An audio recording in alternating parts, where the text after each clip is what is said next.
গতকাল রাত্রি থেকে যেটা হয়েছে তাতে ক্যাজুয়ালিটি একটা হয়েছে আমাদের ওখানে, সেটা আমাদের আলিপুরদুয়ারের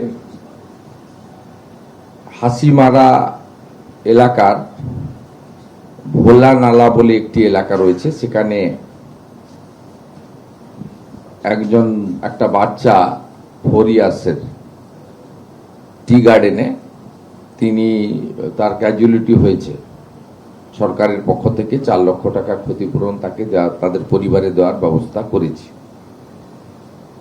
বাকি আমাদের ওখানে জেলা শাসক এমপি দার্জিলিং রাজু বিস্তা তারা স্পট ভিজিট করেছেন।